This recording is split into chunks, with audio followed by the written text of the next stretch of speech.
نور کی برسات ہے، رحمت میلاد ہے، رحمت میلاد ہے، رحمت میلاد ہے، رحمت میلاد ہے۔ الحمدللہ رب العالمین والصلاة والسلام علی سید الانبیاء والمرسلین۔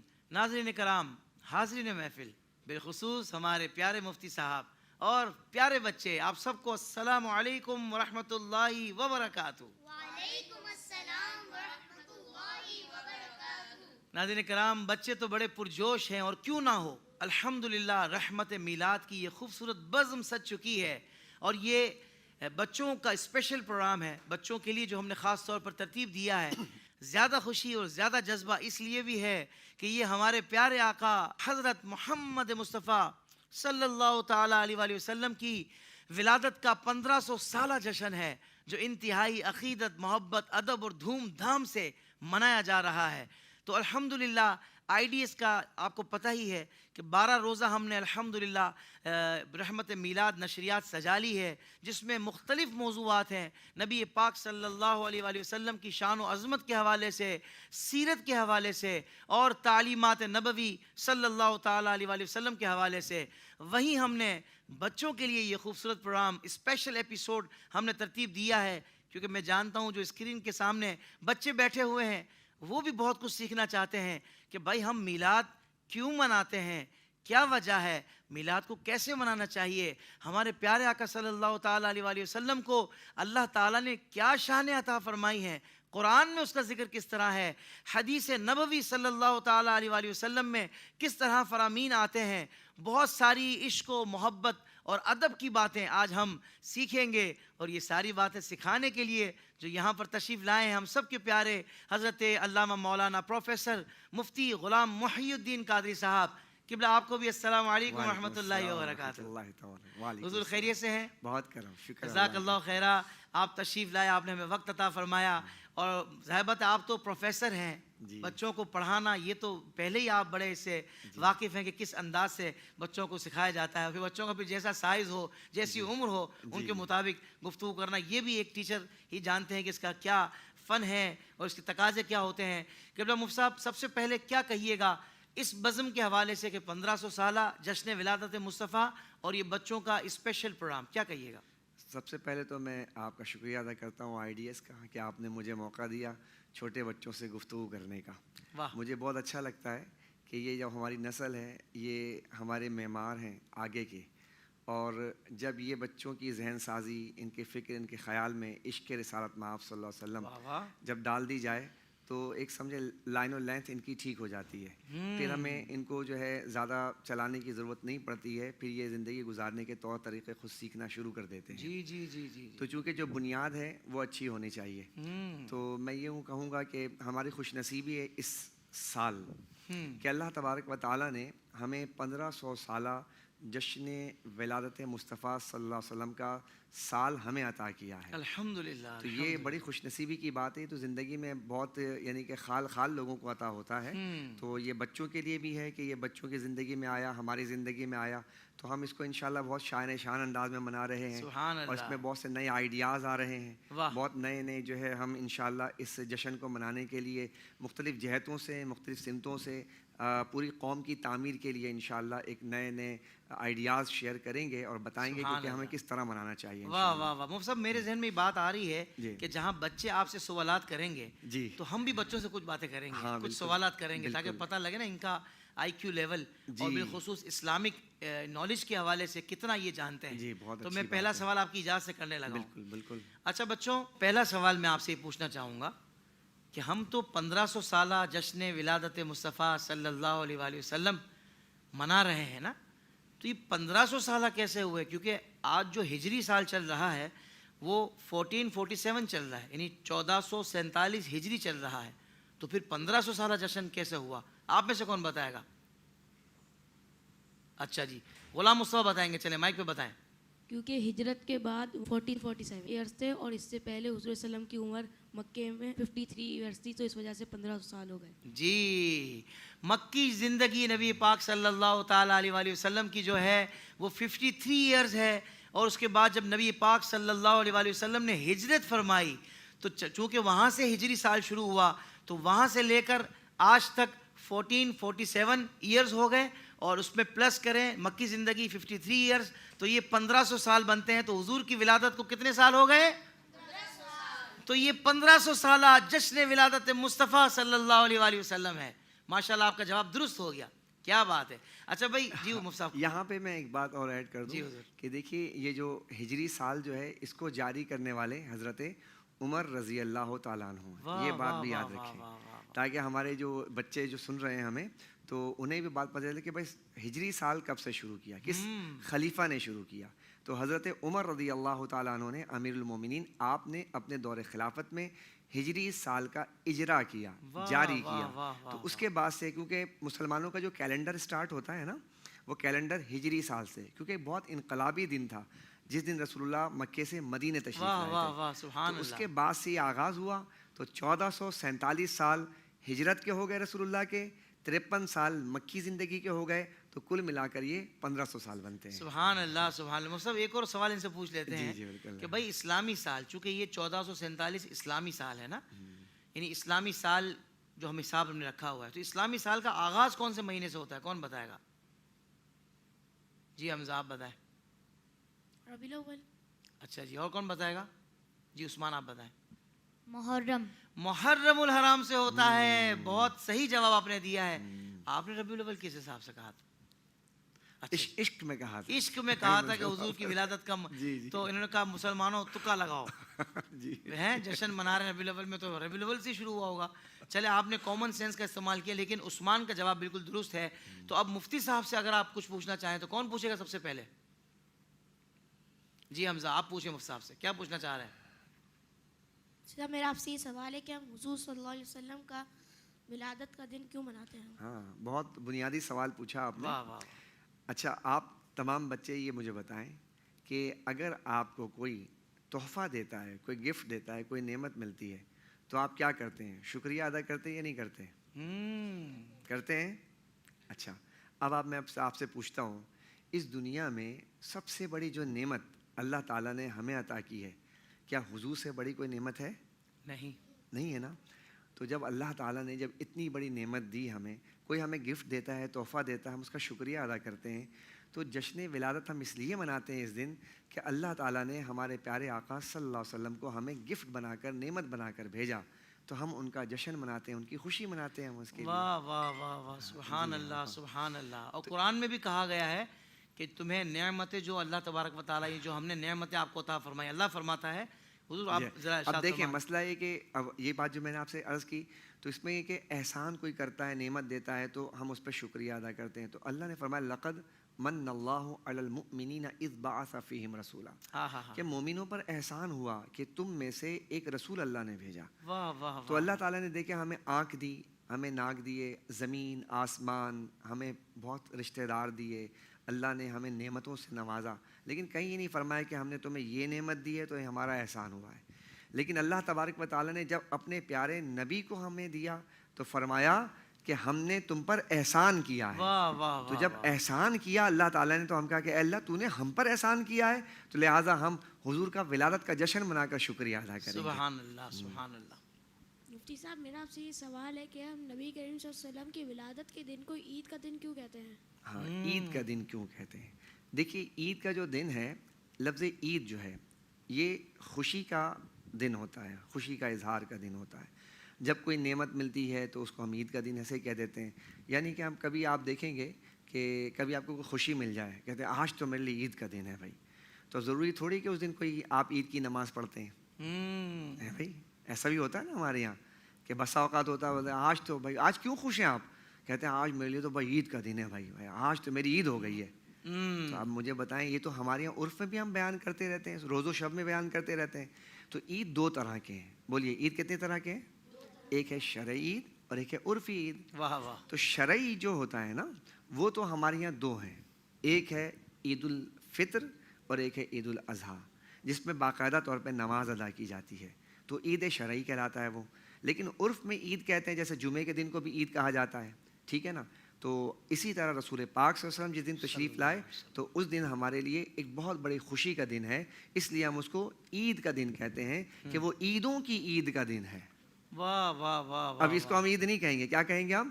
عیدوں کی عید ہے یہ، واہ واہ واہ، عیدوں کی عید ہے، عیدوں کی سبحان عید ہے۔ اللہ، سبحان کیوں اللہ۔ عیدوں کی عید ہے؟ کہ حضور آئے، یہ عید آئی تو اس عید سے ساری عیدیں ملی ہیں، لہذا یہ عیدوں کی عید کا دن ہے۔ سبحان اللہ، سبحان اللہ۔ اچھا مفتی صاحب، ہمارے ساتھ نا ساحل رضا قادری بڑے ہی مشہور نعت خواں ہیں، ہیں تو بہت چھوٹے سے لیکن ماشاءاللہ بہت پیاری نعت شریف پڑھتے ہیں۔ اچھا، تو ابھی آپ سے سوال پوچھنا چاہ رہے تھے مگر میں چاہتا ہوں پہلے ہم ان سے کلام سنتے ہیں۔ بھائی ساحل رضا قادری پہلے کلام سنائیں، پھر مفتی صاحب سے سوال پوچھیے گا آپ۔ ہم اپنے نبی پاک سے پیار کریں گے، ہم اپنے نبی پاک سے پیار کریں گے، ہر حال میں سرکار کا میلاد کریں گے، ہر حال میں سرکار کا میلاد کریں گے، ہر حال میں سرکار کا میلاد کریں گے۔ کچھ جلنے والے دیکھ کے کہتے ہیں ہمیشہ سرکار کی آمد میں لگاتے ہو تو پیسہ، روپیہ پیسہ ملاتے پیسوں کے بعد کیا؟ یہ پیسہ تو کیا چیز ہے ہم گھر پہ لوٹا دیں، یہ پیسہ تو کیا چیز ہے ہم گھر پہ لوٹا دیں، کوئی نہیں جہان میں سرکار کے جیسا، میرے نبی آ گئے، مرحبا یا مصطفیٰ، پیارے نبی آ گئے، مرحبا یا مصطفیٰ، صاحب معراج نبی، آسیوں کے راج نبی، نبیوں کے سردار نبی، قلب پہ ہو راج نبی، دو جگہ کے لاج والے میرے نبی آ گئے، ہر غار جی فسادی وطن سے بھگائیں گے، پڑھ کر درود سب کو ملا دی منائیں گے، لائیں گے ہم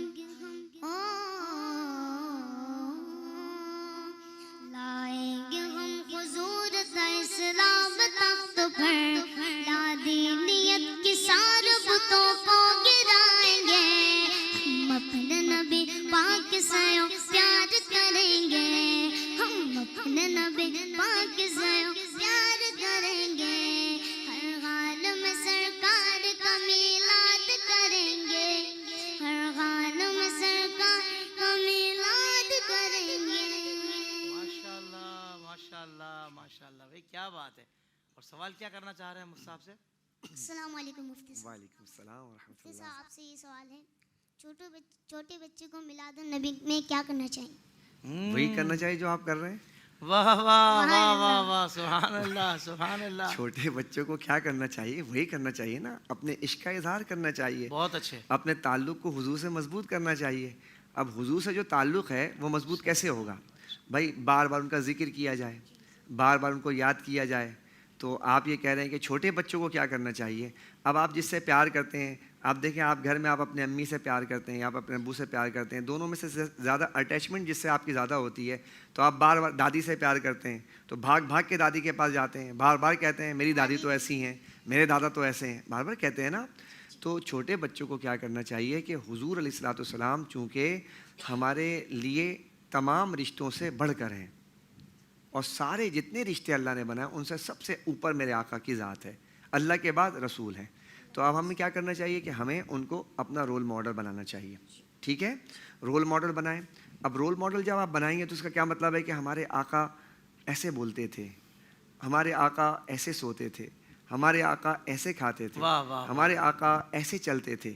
تو جب آپ رول ماڈل بنائیں گے تو آپ حضور کے پورے سیرت میں ڈھلتے چلے جائیں گے۔ سبحان اللہ سبحان آپ کو کیا چاہیے؟ بچوں کو، پیارے بچوں کو کیا چاہیے کہ حضور علیہ الصلوۃ والسلام کو رول ماڈل بنائیں اور آپ کے واقعات کو پڑھیں اور حضور جیسے کرتے تھے ویسے کرنے لگ جائیں، تو آپ کے لیے بہت ضروری چیز ہے۔ سبحان اللہ، بالخصوص نبی پاک صلی اللہ علیہ وآلہ وسلم کے بچپن مبارک کے جو واقعات ہیں، کہ نبی پاک صلی اللہ علیہ وآلہ وسلم کا جو بچپن میں آپ کا جو معمول تھا، آپ کا انداز تھا، کیا تھا، ہے نا؟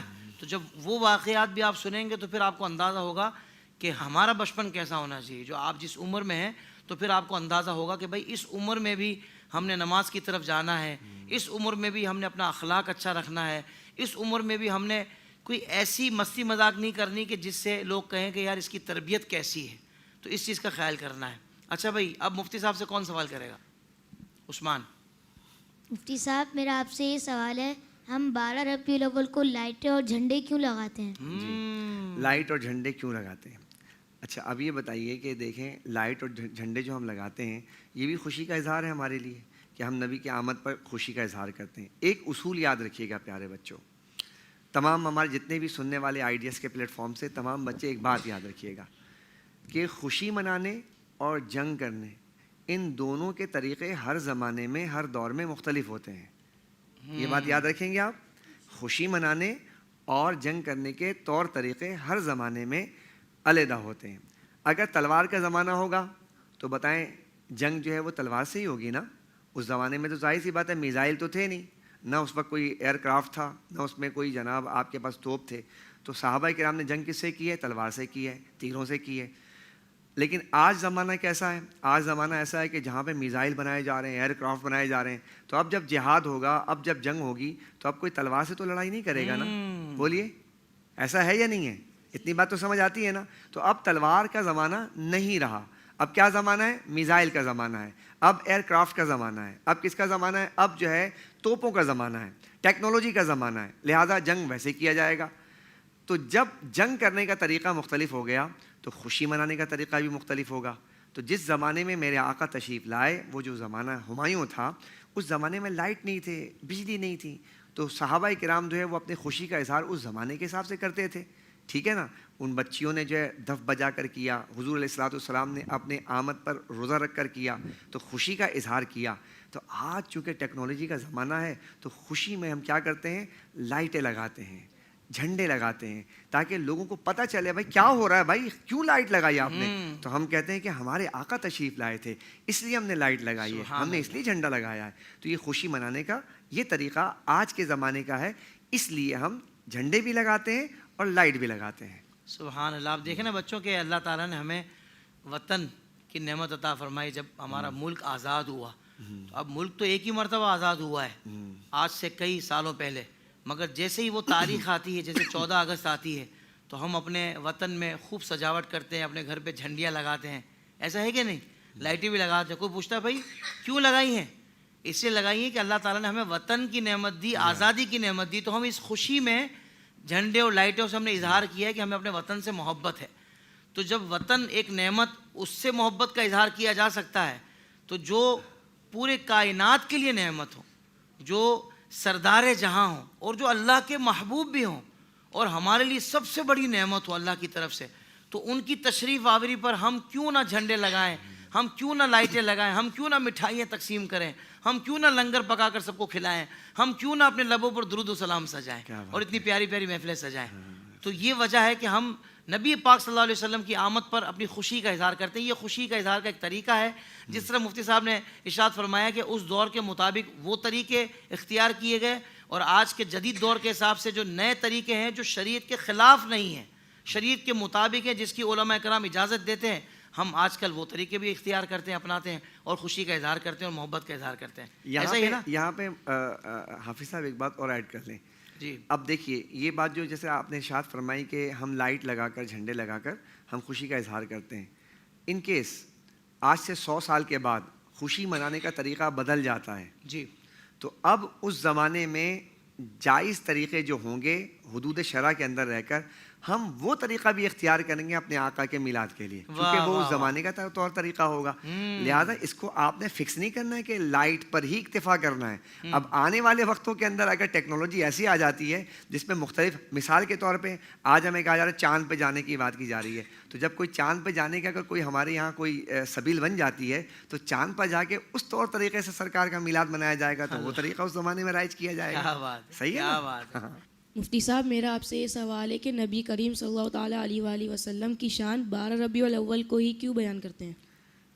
دیکھیں یہ کوئی ہارڈ اینڈ فاسٹ رول نہیں ہے کہ اس دن ہی کیا جائے، یہ کوئی مطلب اکتفا ہی نہیں ہے۔ کوئی یہ کہتا ہے کہ بھائی 12 ربیع الاول کو ہی حضور کی شان بیان کرنی ہے، حضور کی شان تو ہر وقت بیان کرنی ہے، عاشقان رسول تو ہر وقت بیان کرتے ہیں، خواہ وہ مہینہ جو ہے وہ محرم الحرام سے لے کر کے آپ کے ذی الحج تک ہو، ہم ہر مہینے میں، ہمارے یہاں تو بالکل عام سی بات ہے کہ ہمارے شادی کی تقریب ہوتی ہے، اس سے پہلے میلاد کرتے ہیں، حضور کا ذکر کرتے ہیں.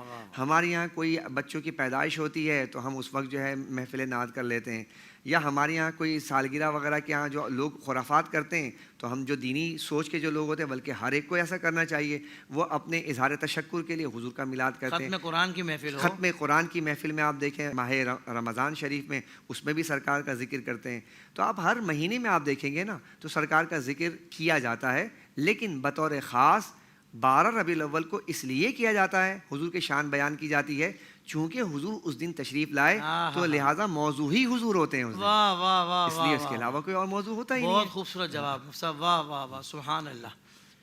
جی مفتی صاحب میرا آپ سے یہ سوال ہے کہ ہمارے پیارے نبی صلی اللہ علیہ وسلم کو صادق اور امین کیوں کہتے ہیں؟ صادق اور امین، صادق کا کیا معنی ہوتا ہے آپ یہ بتائیں پیارے بچوں؟ واہ واہ واہ واہ، صادق کسے کہتے ہیں جی؟ سچے کو. حضور علیہ الصلوۃ والسلام نے زندگی میں کبھی جھوٹ ہی نہیں بولا، واہ واہ واہ، کبھی جھوٹ نہیں بولا، لہذا آپ سے بڑا کوئی صادق تھا ہی نہیں، اور نہ ہے اور نہ ہوگا. لہذا آپ کا لقب جو تھا، جس لقب سے آپ ملقب کیے گئے، وہ تھا صادق، سچ بولنے والا. اور امین، امین کا مطلب امانت دار. کیا ہوتا ہے امین کا مطلب؟ امانت رکھنے والا، جس کے پاس امانتیں رکھی جاتی ہیں.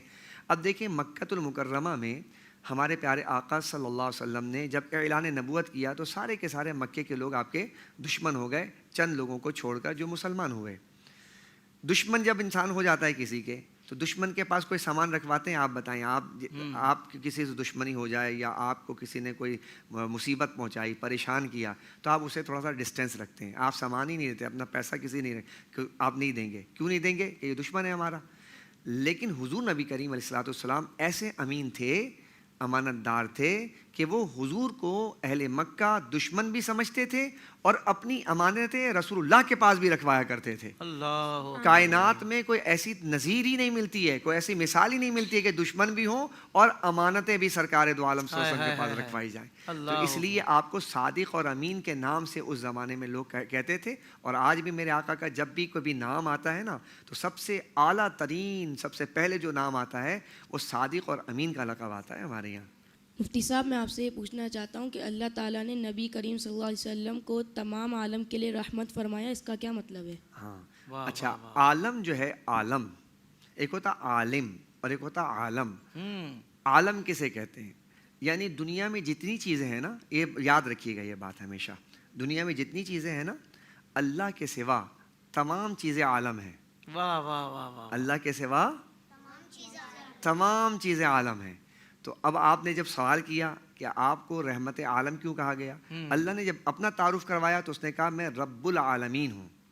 میں عالمین کا، یعنی جتنے بھی عالم ہیں، عوالم ہیں، بہت 18,000 عالم ہیں، گن نہیں سکتا انسان، ہر جگہ عالم ہی عالم ہے. تو اللہ تعالیٰ نے فرمایا میں سب کو پالنے والا ہوں.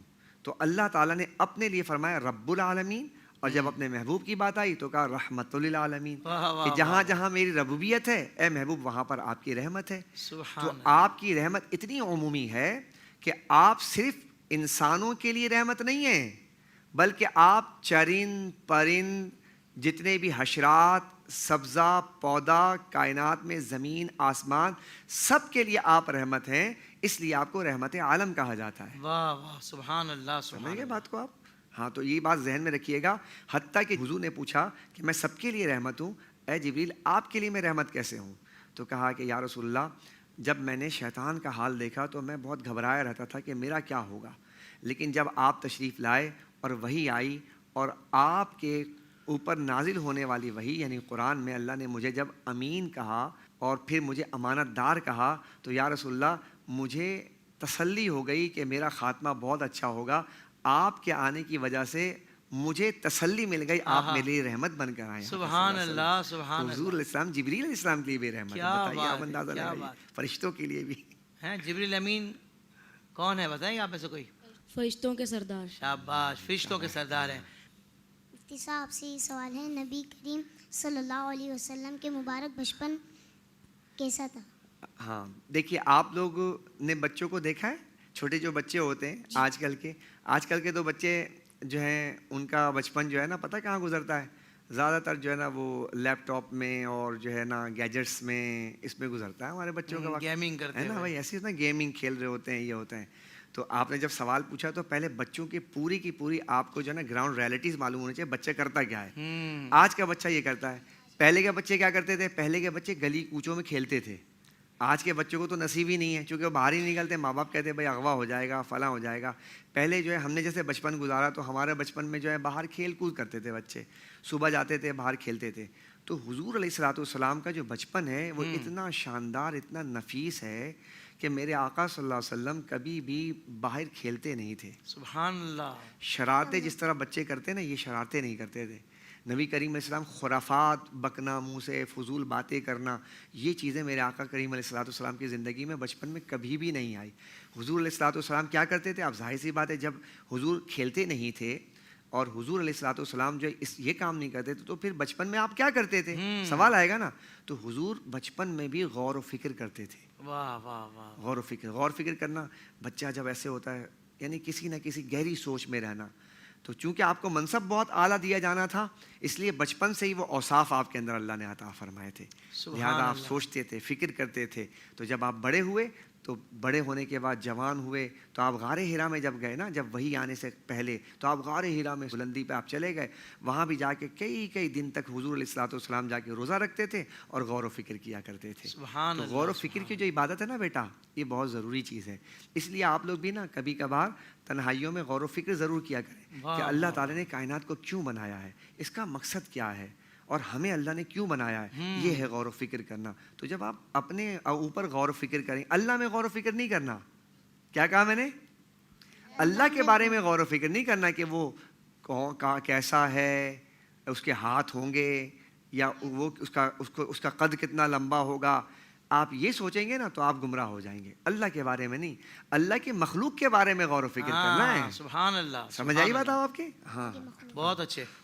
مفتی صاحب، میرا آپ سے یہ سوال ہے، کیا ہمارے پیارے نبی صلی اللہ علیہ وسلم کے پسینے سے خوشبو آتی تھی؟ واہ واہ، کیا کہنے ہیں.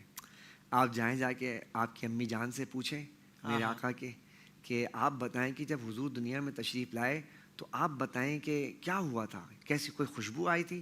تو آپ فرماتی ہیں کہ جب میرا بیٹا پیدا ہوا، میرا لال جب دنیا میں آیا تو کہنے لگے کستوری کی خوشبو آنے لگی آپ کی والدہ کو. اللہ اکبر. اسی طرح جب میرے آقا کریم علیہ الصلوۃ والسلام گلیوں سے گزرتے تھے تو میرے آقا کے جسم سے خوشبو آتی تھی اور صحابہ کرام اور گلی کوچے کے لوگ پہچان جاتے تھے کہ محمد صلی اللہ علیہ وسلم گزرے یہاں سے. حضرت انس بن مالک فرماتے ہیں، کہتے ہیں کہ میرے آقا جان عالم جان رحمت صلی اللہ علیہ وسلم، آپ کا جو پسینہ مبارک تھا وہ عنبر اور کستوری سے کہیں زیادہ خوشبودار تھا. حتیٰ کہ ایک دفعہ ایک صحابہ حضرت ابو ہریرہ رضی اللہ عنہ فرماتے ہیں کہ ایک صحابہ کہنے لگے یا رسول اللہ میری بیٹی کی شادی ہونے والی ہے، میرے پاس کچھ ہے نہیں. تو آقا کریم علیہ السلام نے فرمایا تم ایک شیشی لے آنا اور ایک لکڑی لے آنا.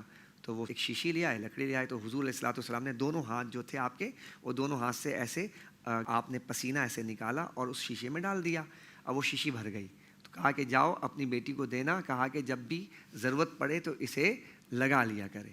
اب وہ جو شادی کے لیے جو دلہن تھی اس کو یہ دیا میرے آقا نے اپنا پسینہ. تو اب انہوں نے جب پسینہ جو سرکار دو عالم کا تھا وہ معطر و معمبر تھا، وہ جب لگایا تو ایسی خوشبو آتی تھی کہ پورا مدینہ مہک جایا کرتا تھا. تو ان کا گھر جو ہے بیت المطیبین کے نام سے، یعنی عطر والا گھر جو ہے وہ مشہور ہو گیا. سبحان یعنی اللہ. حضور کا ایسا پسینہ کہ اگر کسی کو لگ جائے تو وہ گھر بھی معطر و معمبر ہو جاتا ہے. سبحان اللہ. سبحان اللہ. تو بچوں دیکھو ہمارے نبی صلی اللہ علیہ وسلم کی شان کتنی بلند ہے کہ ہمارے پسینے میں تو اسمیل آتی ہے نا، بو آتی ہے عجیب سی، مگر حضور خیر البشر ہے. حضور ہماری طرح بشر نہیں ہے. حضور نبی کریم صلی اللہ علیہ وسلم نوری بشر ہے. تو آپ صلی اللہ علیہ وسلم کا پسینہ بھی خوشبو والا ہے، ایسی خوشبو والا کہ جس کو حضور نے عطا فرمایا اس کا گھر مدینہ پاک میں تمام گھروں میں وہ گھر عطر والا گھر مشہور ہو گیا، خوشبو والا گھر مشہور ہو گیا. تو ذرا سارے کہیں نا سبحان اللہ. سبحان اللہ. جب بھی مفتی صاحب اس طرح کی بات بتائیں، حضور کی شان بتائیں تو خوش ہو کر ہمیں کہنا چاہیے سبحان اللہ. کیا کہنا چاہیے؟ ہاں، یہ بھی محبت کا اظہار ہے. جس طرح حضور کی خوشی میں، حضور کی ولادت کی خوشی میں لائٹیں لگانا محبت کا اظہار ہے، اس طرح حضور کی شان سن کر سبحان اللہ کہنا بھی خوشی کا اظہار ہے. تو ذرا پھر کہہ دیں سبحان اللہ. مفتی صاحب، میرا آپ سے یہ سوال ہے کہ